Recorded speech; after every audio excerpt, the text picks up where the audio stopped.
We are shocked that enemies of Islam are not just.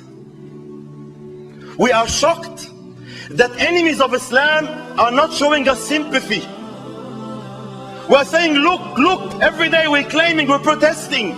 Look, the enemies of Deen are not just. Look, the enemies of Deen are hypocrites. Look, the enemies of Deen are not helping the civilians. Look, they are silent. Look, they are this. What do you expect from your enemy? Why is it that you are expecting your enemy to look after your Deen? It's exactly a funny example. Imagine someone in a boxing ring.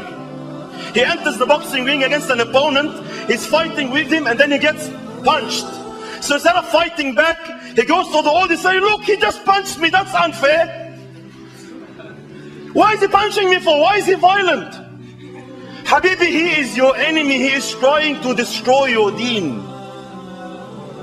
Enemies of Islam are not after your money. They're not after your infrastructure. They're after your Deen. They come in different forms. They wear different suits. They talk different languages. But they want Islam. They know that the biggest enemy they have in life is this Deen. So don't be shocked. You should not be amazed when you find injustice in the world. You should not be amazed when enemies of Islam don't look after you. It is shocking that we want them to look after us. It is shocking that we are expecting them to be just and fair. This itself is ridiculous. It's a ridiculous concept.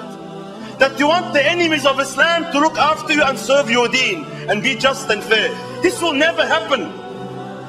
So we have to be aware. The responsibility of establishing Islam that Sheikh Abu Adnan mentioned before is not their responsibility. It's my responsibility. Allah will ask me on Judgment Day, what did I do for this Deen? I have to first be aware that this is my responsibility. Nowadays, enemies of Islam have worked on the Ummah for centuries and have convinced us. First, they convince you to leave Deen. This is their main and best target. If you leave Islam and leave the fold of Islam, this is ultimate success for them. If they can't make you leave your Deen, then at least they want you to worship Allah on your own. Worship Allah, but keep this religion with you. If you want to pray 5 times Salat, I'll build you a mosque. What do you want, a mosque? You want an organization? You want an association? Beautiful. Takram alayna key. Mosques, I will aid you. I will build a mosque for you. But so long as you leave this Deen between the walls of the masjid.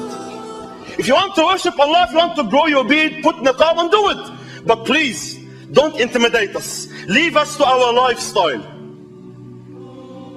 This is why, my brothers and sisters, we have to understand that if they fail to make you leave Islam, at least they want you to live an Islam that's not the Islam of Muhammad sallallahu alayhi wa sallam. All prophets of Allah came with this mission to establish Deen on earth, like we heard in the ayah, and aqimu Deen, establish Deen, wa la tatafarraqu fi. This is my role. My role is to establish Deen in the world. If you go outside anywhere, especially if you know on media or something, and you say, I'm out there to spread Islam, straight away arrows get pointed, fingers get pointed at you. So are you saying you're out there to Islamize the world? Look, he's an extremist, he wants to Islamize the world. Does any Muslim in the Ummah of Muhammad have doubt in this? Of course we're out there to Islamize the world. There is no hiding the pillars of our Deen. And this should not be something that's only for Islam. Even other religions, any set of belief, if I'm convinced salvation is in this religion, happiness in this dunya and in the hereafter is in this religion, how can I keep it away from people? How can I hide it in my own house? It's only human if I'm convinced that this is the right path, this is salvation, this is happiness, this is success, that I pass it on to humanity. But nowadays, no, they've made us shy. Worship Allah but in your house. Work in da'wah but within your community. Don't disturb us, don't disturb our lifestyle, no. I am out there and I'm out there to save humanity from the darkness they are in. The Prophet of Allah taught the Sahaba this. He made them all understand that they are responsible for Deen in earth. When the Bedouin came and entered the masjid of Muhammad sallallahu alayhi wasallam and urinated in the mosque, and the Sahaba are about to hurt him and hit him, the Prophet of Allah stopped him and he taught the man, and then he turned to his companions, وَقَالَ إِنَّمَا بُعِثْتُمْ مُيَسِّرِينَ وَلَمْ تُبْعَثُوا مُعَسِّرِينَ. Allah sent you. Allah didn't say to them, I'm the Prophet and you just follow and worship Allah. No, you were sent. Allah sent you to make things easy for people. Don't expect sympathy from your enemies. Don't expect it, it's ridiculous. Only expect help and nusra from Allah. Allah subhanahu wa ta'ala says clearly in his book, وَكَانَ حَقًّا عَلَيْنَا نَصْرُ الْمُؤْمِنِينَ. Allah promised victory to the believers. So when you see no victory, what does that say? Allah is betraying his promise? Hasha wa kalla. Allah subhanahu wa ta'ala says, وَمَنْ أَصْدَقُ مِنَ اللَّهِ حَدِيثًا.